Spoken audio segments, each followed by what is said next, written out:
पुरुषों के विषय में भी यहां पर लिखा है, वो भी आप सुन लीजिए। भैया ऐसी धर्मपरायणा सेवा करने वाली पत्नी घर में हो और उसे त्याग करके कोई भी दुराचार करता है और अपनी पत्नी का त्याग करके वो जार स्त्री से प्रेम करता है, युवावस्था में ही महाराज उसको वैधव्य होना पड़ता है, पति सुख भी चला जाता है। इसलिए ध्यान रखना, देवियों के लिए नियम यदि यहां पर कठोर बताए हैं तो पुरुषों के लिए भी नियम बड़े ही कठोर हैं महाराज।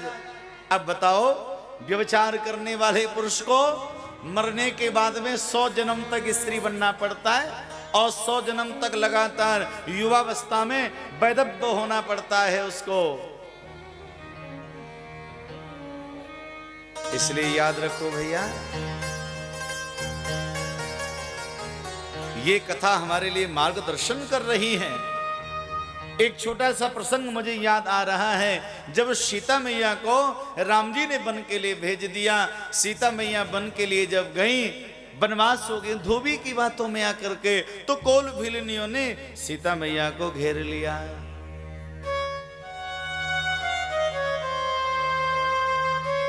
और सीता मैया से कहा, देवी अभी तुम्हारा वनवास पूरा नहीं हुआ। कहा, मेरा वनवास तो पूरा हो गया, पर इस बार मेरे पतिदेव ने मुझे वन में भेजा है। देवियों ने अपना स्थान कैसे आगे प्राप्त किया है? किसी भी देवता को आप देख लो, भोले शंकर, गौरी शंकर, सीता राम, राधे श्याम, लक्ष्मी नारायण, पहले देवियों का नाम आता है। क्यों? आज वही बात आपको बताने जा रहा हूं मैं। कोल भिलनियों ने सीता मैया को घेर लिया और घेर के कहने लगी, हे मैया अभी तुम्हारा वनवास पूरा नहीं हुआ। कहा, मेरा वनवास तो पूरा नहीं था, वो मेरे पतिदेव को वनवास मिला था, मैं तो उनके साथ में आई थी, इस बार मेरा वनवास है। तो कोल भिलनियां कहने लगी, तुम्हारे साथ में प्रभु ने अन्याय किया है। कैसे याद करे दुनिया, जब राम लोकई किली को मिटैली, राजस धर्म भलई निभैले, पर दंपति धर्म नहीं। सीता मैया से वो कोल भिलनियां कहने लगी, हे मैया, हे वन देवी, तुम्हारे पतिदेव ने तुम्हारे साथ में अन्याय किया है। अरे तुमको इस जंगल में भेज दिया, वन में भेज दिया। सीता मैया ने कहा, मेरे पति के बारे में ऐसा मत कहो आप। उन्होंने जो भी किया धर्म का पालन किया है, राजधर्म को निभाया है। कोल भिलनियों ने कहा, उन्होंने राजा के धर्म को तो निभाया लेकिन पति धर्म को नहीं निभाया। कोल भिलनियों ने कहा सीता जी से, मैया जानती हो पति धर्म क्या होता है, दंपति धर्म क्या होता है? चाहे राम हो या रावण हो, बलि हो या वामन हो, यश अपयश दोनों साथ ही रहेंगे।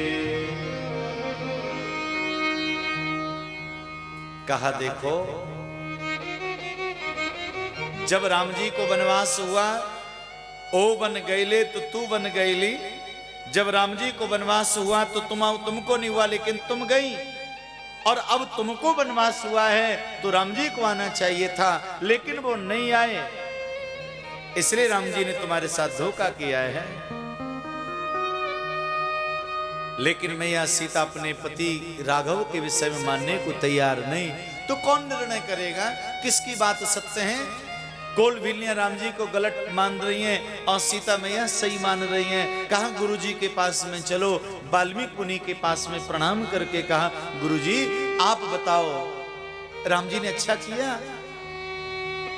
तो गुरु जी बोल पड़े,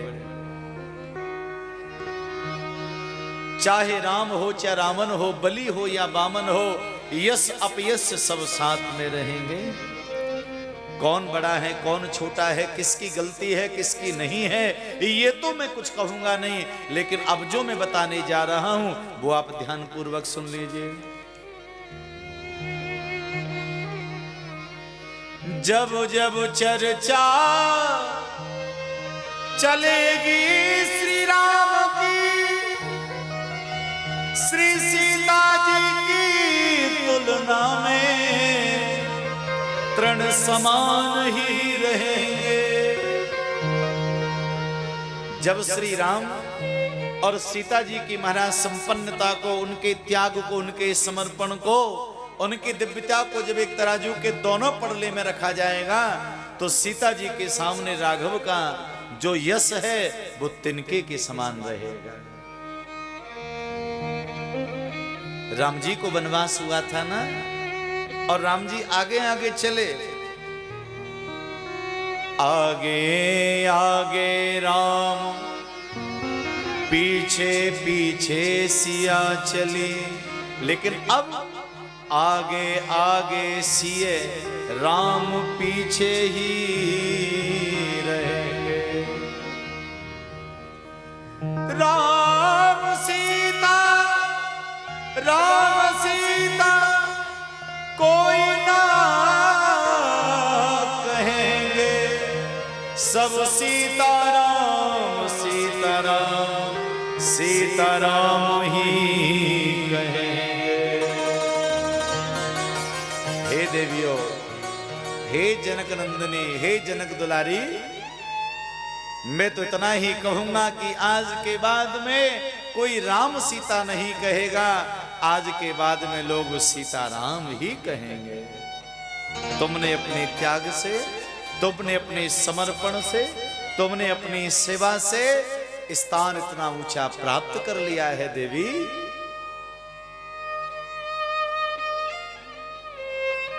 इसलिए ध्यान रखो भैया, देवियों का त्याग कोई छोटा मोटा त्याग नहीं है, बहुत बड़ा त्याग है।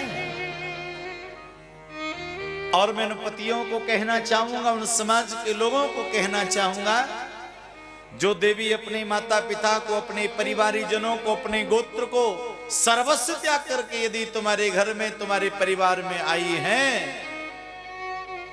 अगर तुम्हारे परिवार के द्वारा, तुम्हारे द्वारा कोई पीड़ा होती है, कष्ट दिया जाता है, तो भगवान को भी बुरा लगता है। भगवान की दृष्टि में तुम दोषी माने जाते हो। ये कथा सबको बराबर लेकर के चल रही है महाराज।